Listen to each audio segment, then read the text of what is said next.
Olá pessoal, tudo bom? Esse aqui é um vídeo explicativo do nosso curso de oficina de redação para o CESP. Meu nome é Leandro Rangel, esse link aí é o link para o meu perfil no Itinerante. Caso vocês precisem entrar em contato comigo para qualquer dúvida, pode me contactar nesse perfil. Bom, sobre mim eu sou o Leandro, né? Eu sou um concurseiro como muitos de vocês ainda na ativa e atualmente eu estou na Controladoria Geral da União, né? Eu estou na CGU, lotado na SFC. Eu estou trabalhando na área fim, né, na auditoria. Estou um pouco afastado aí da TI área meio. Falando um pouquinho sobre o objetivo do curso, eu tenho que deixar claro para vocês que o objetivo do curso não é tentar adivinhar o tema específico de nenhuma prova, tá? Muito menos ensinar a técnica de chute que você consiga fazer para tentar fazer uma discursiva caso você não saiba o conteúdo. Esse não é o foco do curso, tá? O foco do curso é proporcionar para vocês uma oportunidade para que vocês possam praticar um texto discursivo e com isso melhorar, tá?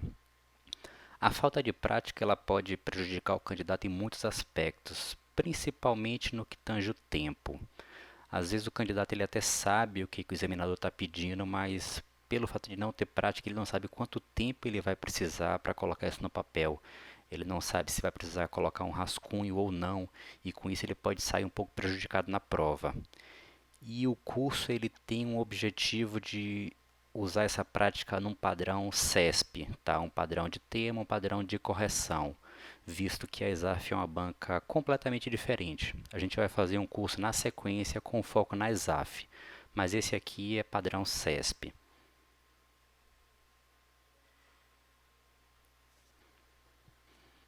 Bom, se vocês abriram esse vídeo é porque vocês já entendem a importância das discursivas nas provas hoje em dia, mas eu fiz esse painel para reforçar essa ideia, tá?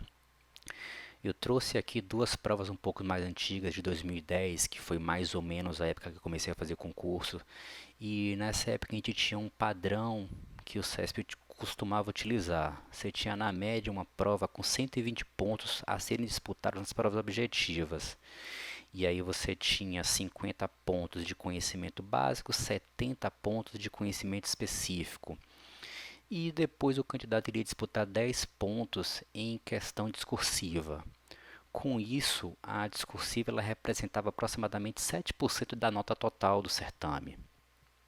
De um tempo para cá, isso vem mudando. O panorama da CESP ela mudou bastante e das outras bancas também, né? A prova da CGU de 2012, a prova que eu fiz e fui aprovado, ela foi feita pela banca ESAF. A prova ela teve 300 pontos a serem disputados nas provas objetivas e 90 pontos foi a atribuição da peça técnica. Com isso, a discursiva representou 23% da nota total. O Banco Central 2013, feito pelo CESP, ele teve 120 pontos das objetivas, uma objetiva meio padrão, só que eles aumentaram as discursivas, ela passou a valer 50 pontos. Com isso, as discursivas do Banco Central, elas representaram 29% da nota total. No TCDF, né, o Tribunal de Contas do Distrito Federal, eles fizeram uma prova com 150 pontos a serem disputados na prova objetiva e 50 pontos distribuídos em três discursivas que eles fizeram. Com isso, o percentual discursivo atingiu 25%. A prova da ANTAC ela seguiu com 20% e mais recentemente na prova do TCU, feito pelo CESP em 2015, e na prova de APO, feito pela ESAF também em 2015, esse percentual elevou bastante. No TCU, a discursiva representou um terço da nota total, enquanto na prova de APO a discursiva representou literalmente metade da nota. Não é só o percentual de pontos que a discursiva representa que o candidato deve estar atento. Ele também tem que ficar muito preocupado se ele vai conseguir passar da discursiva ou não. Isso é uma coisa que acontece muito. O candidato consegue passar, ter o corte da objetiva para ele ter a redação corrigida, mas ele é eliminado na discursiva. Nessa prova do TCDF, por exemplo, de 2013, no cargo de infraestrutura, o CESP tinha planejado corrigir 16 discursivas. Eles acabaram corrigindo 19 porque tiveram empate na última posição. E desses 19 candidatos que tiveram a prova corrigida, só 9 tiraram o mínimo. Ou seja, o cara podia estar bem, podia estar nas vagas, ele não conseguiu fazer o mínimo na discursiva, foi eliminado. Situação semelhante aconteceu na ANTAC, na prova de analista. Eles corrigiram 26 discursivas e 8 foram eliminados, né? Então você pergunta, como que você faz para você ter uma performance relevante no CESP, né? Você tem que primeiro conhecer a banca que você vai estar lidando. Falando um pouco sobre o CESP, a estrutura da prova, né, a forma como você organiza seus parágrafos, a sua caligrafia, a sua indentação, ela normalmente não vale muito. Ela varia entre 5 a 10% da nota total. Em uma prova de 10 pontos, ela pode cobrar 5 décimos ou até 1 ponto para a estrutura. Normalmente, o que a gente tem visto é numa prova de 20 pontos, ele aloca 1 para essa estrutura. Outro ponto que você tem que ficar conhecendo do CESP é que os erros de português eles são diluídos conforme você escreve. Esse trecho abaixo aí eu copiei de um edital recente do CESP e você consegue ver que a nota da questão ela é calculada pela seguinte forma. A nota da questão é a nota do conteúdo menos o número de erros sobre o total de linhas. Ou seja, pensando no cenário hipotético de uma prova que você tem até 30 linhas para responder e que ela vale 20 pontos. Se você conseguiu fazer a resposta em 15 linhas e você cometeu 10 erros, digamos que você tem a nota máxima de conteúdo, 20 pontos. Se você pegar os seus 10 erros e dividir pelo total de linhas, você vai ficar com a nota 19,33. Se você cometeu os mesmos 10 erros, só que ao invés de 15 linhas você escrever 30 linhas, sua nota vai para 19,66. Ou seja, os seus 10 erros eles vão ser diluídos num total de linhas maior. Com isso, você vai ser menos apenado. Mas mesmo assim, os erros de português na CESP não é um fator que você deve estar tão preocupado. Não é que você vá escrever errado, mas se você vai investir seu tempo em procurar erros de português numa prova ou talvez revisar uma questão, é mais importante que você busque revisar uma questão ou tentar colocar ou mais um conteúdo na sua prova do que ficar procurando erro de português. Porque vamos fazer outro cenário hipotético aqui. Digamos que nessa mesma prova de 30 linhas, você tivesse cometido 60 erros, ou seja, 2 erros por linha, é muito erro. Mesmo assim, sua nota cairia de 20 para 18, ou seja, não é um desastre tão grande. Talvez o tempo que você perdesse para procurar todos esses 60 erros, você conseguiria talvez encontrar algum erro na sua prova objetiva, mudar uma questão e ganhar mais pontos. Assim, o objetivo não é que você saia escrevendo errado, mas se tempo é um recurso limitado, você investe ele onde você vai ter um melhor ganho. Outro ponto para se falar do CESP é que o CESP ele pontua a partir do que você escreve. E a ESAF ela é um pouco contrária. A ESAF ela despontua a partir do que você escreve. Numa prova do CESP é uma prova que ela foca muito o conteúdo. Então você vai entrar na prova com seu texto valendo 0. E à medida que o examinador vai encontrando no seu texto o que ele queria que você falasse, ele vai lhe pontuando. Então é assim que você ganha a nota no CESP. Na ESAF ela é um pouco diferente. Eu coloquei como exemplo aí um trecho do edital do concurso de APO que foi feito em 2015. Você pode ver que para o cargo de tecnologia da informação tiveram 4 textos para o candidato fazer. Um dele era o parecer, tá? Vamos dar um exemplo aqui.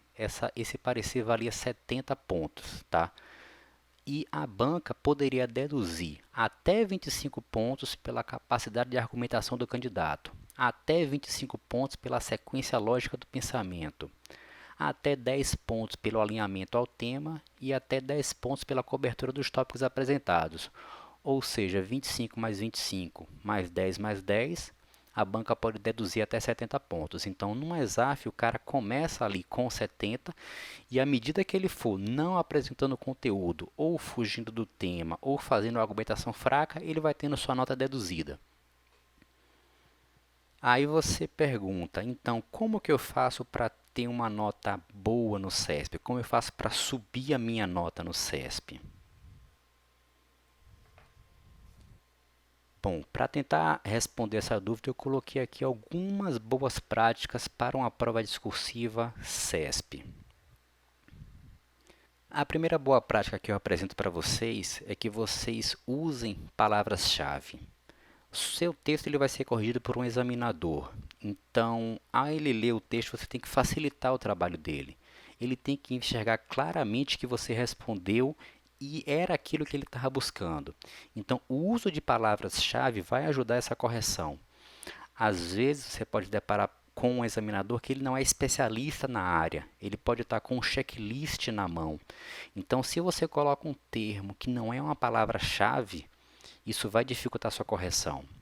Para exemplificar o uso de palavra-chave, eu trouxe aqui a dissertação do cargo 2 da Anatel 2014.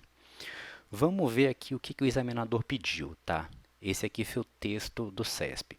Considerando o trecho acima tem caráter unicamente motivador, fundamente em um texto dissertativo a escolha de uma distribuição Linux para configurar tanto os servidores de rede local quanto os servidores dedicados.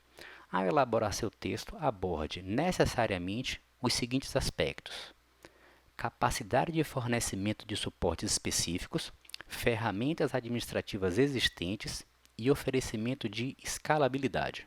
Então, esse foi o texto que o CESP pediu para os candidatos responderem, tá? Esse aqui foi o espelho de discursiva apresentado pelo CESP. Isso aí era o que o CESP esperava da resposta do candidato. Se vocês olharem os tópicos que ele está colocando aqui, você percebe que o examinador ele tem um certo carinho pela distribuição Red Hat, tá? Ele pediu que o candidato identificasse uma distribuição, mas ele fala logo aqui que qualquer distribuição pode ser usada como servidor. Mas, tanto na capacidade de fornecimento de suporte, quanto nas ferramentas existentes, quanto no oferecimento de escalabilidade, ele cita o Red Hat. Exceto aqui na capacidade de fornecimento de suporte, que ele coloca um Red Hat, uma coisa que não existe, né? Mas tudo bem. Então, bom, você consegue identificar aí que Red Hat, para essa discursiva, talvez fosse uma palavra-chave que o candidato deveria explorar, né? Aí eu tenho uma discursiva que foi feita por um candidato, tá? Dessa prova da Anatel. E vamos ver como o candidato respondeu essa discursiva. O candidato ele usou 12 linhas no início do texto para contextualizar. E isso não agregou ponto nenhum para ele. Fica uma dica para vocês, tá? O CESP é uma banca que foca muito o conteúdo. Então, se você não vai responder o que o examinador pediu, não precisa colocar no texto. Isso não vai lhe agregar nada. Mas vamos lá. Na linha 13, ele começa respondendo o item de capacidade de fornecimento de suportes específicos. E ele fala no texto, aí na linha 14 em destaque: a distribuição do Red Hat se apresenta como a mais adequada ao uso corporativo. Ela conta com uma vasta quantidade de fornecedores especializados, tanto na distribuição quanto no suporte. Ou seja, a banca pediu para ele escolher uma distribuição, ele escolheu a Red Hat e colocou a justificativa sem muito detalhamento técnico.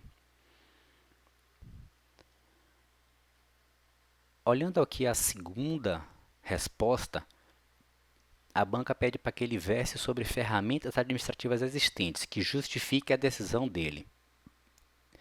E ele fala no texto: o Red Hat, ele está falando disso, aí na linha 21 ele fala: a distribuição conta com ferramentas administrativas poderosas.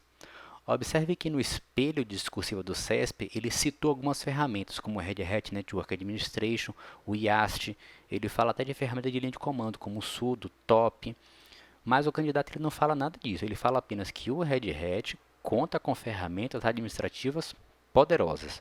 Ele não cita nenhuma ferramenta, mas ele usa um termo correto que era o que o examinador queria ouvir.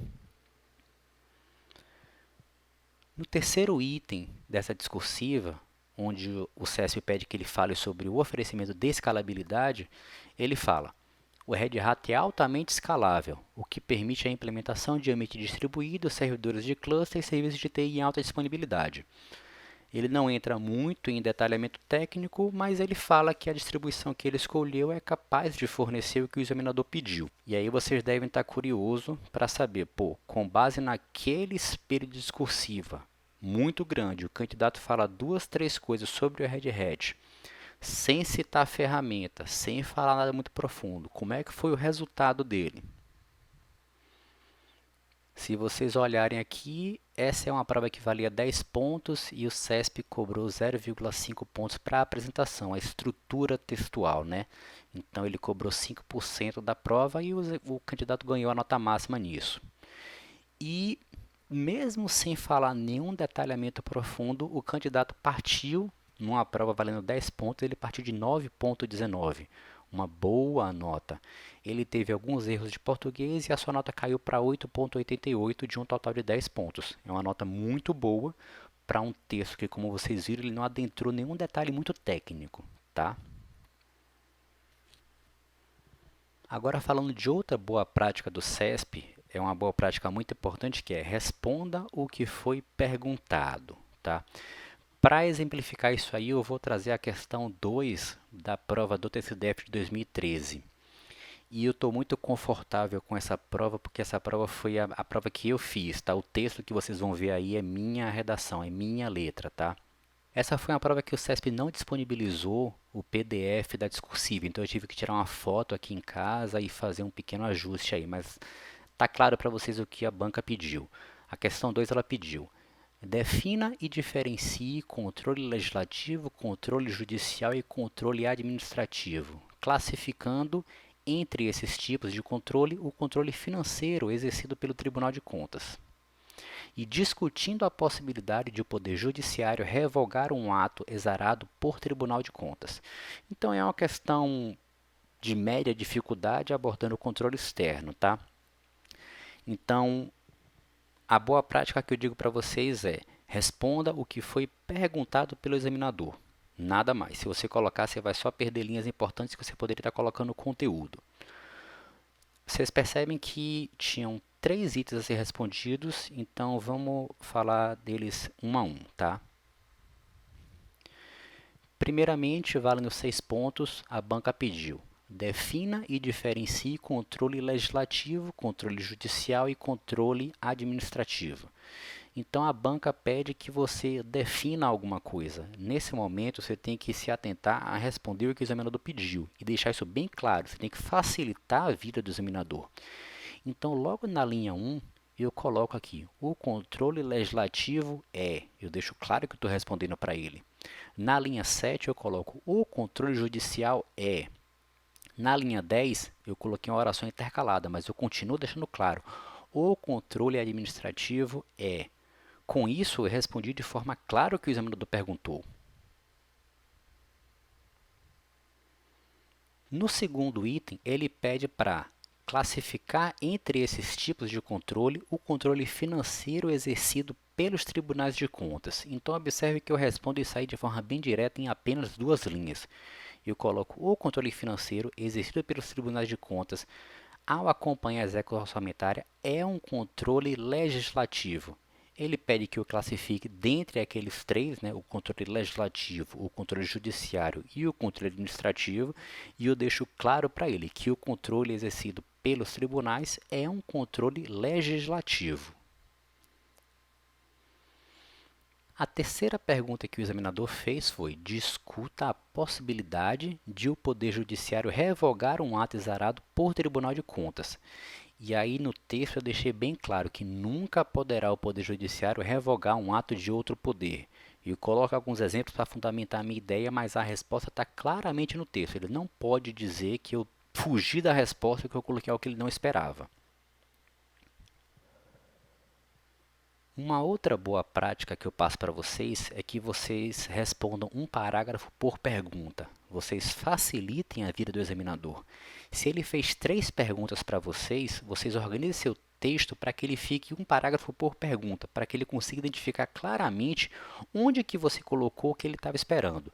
E na ordem: primeira pergunta, segunda pergunta, terceira pergunta. Facilite a vida do examinador. Outra boa prática é a correta distribuição de linhas. Vocês percebem nessa questão que ela é um pouco desproporcional, né? A primeira questão, ele atribui 6 pontos à resposta. A segunda, 1,5. A terceira, 2 pontos. Então, você vai dedicar um maior número de linhas para responder a pergunta que vale mais pontos. Assim, você vai conseguir maximizar a sua nota. Nesse meu texto de exemplo, vocês observam que eu usei 13 linhas para responder a primeira pergunta, 2 linhas para responder a segunda e 4 linhas para responder a terceira. Com isso, você consegue dedicar mais texto para o que vale mais pontos e com isso colocar mais conteúdo e maximizar sua nota. Essas dicas que eu estou dando aqui, elas valem para a CESP, tá? Para a ESAF, vocês têm que ter um cuidado maior com fuga de tema, uma coisa que o CESP não vai lhe tirar ponto. Mas vamos lá, tomando esse meu texto de resposta aí como exemplo, o resultado que eu tive foi esse aqui que eu vou mostrar para vocês, tá? Foi uma prova valendo 10 pontos, tá? Ele cobrou 5 décimos, né, 0,5 pontos para apresentação e estrutura textual. E a nota de conteúdo eu saí de 10, então eu fechei essa prova. Eu tive alguns erros de português e tive um desconto de 58 décimos, mas não afetou muito a performance do concurso. Mas vocês percebem que utilizando algumas técnicas e praticando isso, vocês conseguem maximizar a nota de vocês. Falando um pouco agora sobre a estrutura do curso que a gente vai estar disponibilizando. A oficina de discursivas, a oficina de redação, ela é dividida em módulos. Cada disciplina ou grupo de disciplinas, ela é um módulo específico. E a gente vai ter uma disciplina para governança de TI, uma oficina para segurança da informação, uma oficina para engenharia de software, uma oficina para desenvolvimento e banco de dados, uma oficina para os direitos básicos, né, que sempre caem em concurso, que é o direito administrativo e o direito constitucional, e uma oficina para redes e infraestrutura.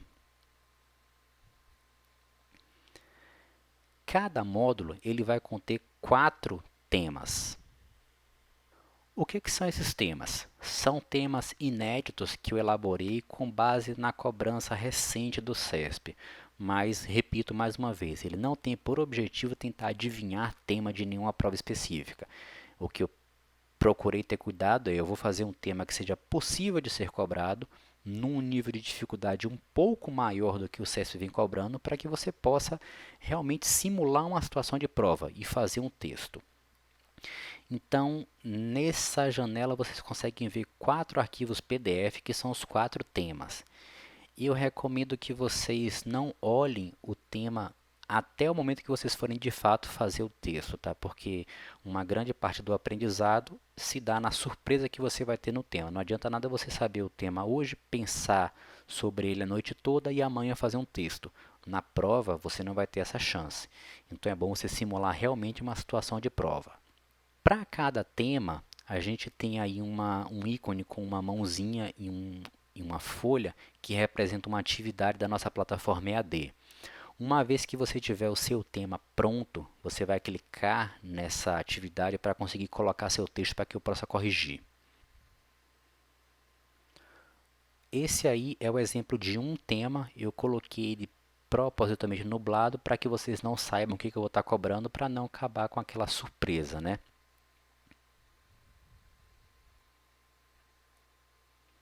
Vocês vão receber um template para que vocês possam fazer o texto. Eu não vou impedir que vocês façam o texto no computador ou que vocês digitem o texto e me mandem, mas eu recomendo fortemente que vocês imprimam o template, sentem realmente numa cadeira e façam o tema à caneta, simulem realmente uma situação de prova.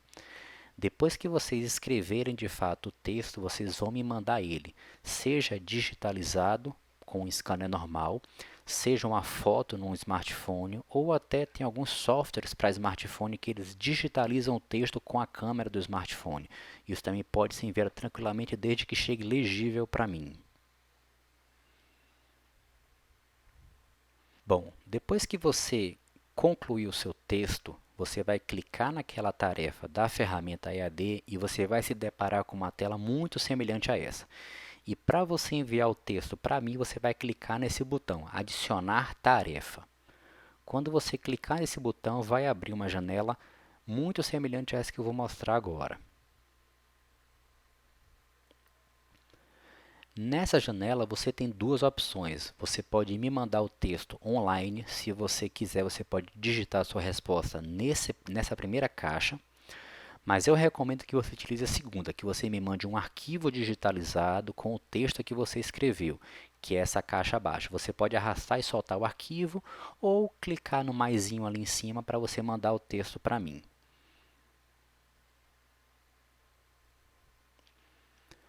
Uma vez que você me envie o texto, você vai receber o padrão de resposta que eu pensei para essa discursiva. No padrão de resposta eu coloco o que eu esperava como resposta e de onde que eu fui buscar esse texto. Então você vai ter uma base normativa de onde eu tirei a resposta. Caso porventura você não saiba o tema, você foi surpreendido, o padrão de resposta ele serve para você como material didático. Você vai poder ler o padrão e aprender. De forma que se cai uma questão sobre esse tópico ou até uma discursiva, você já tem um embasamento teórico. Eu também coloquei o padrão de resposta de propósito nublado para que você não saiba qual foi o tema que foi cobrado.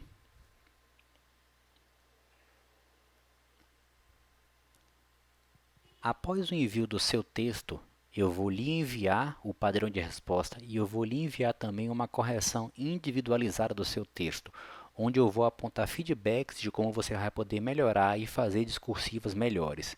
Esse é o foco do concurso, é a melhoria através da prática. Bom, pessoal, muito obrigado. Eu espero que eu tenha conseguido tirar todas as dúvidas de vocês. Se tiver alguma dúvida ainda restante, podem entrar comigo através do meu perfil na rede itinerante. Muito obrigado.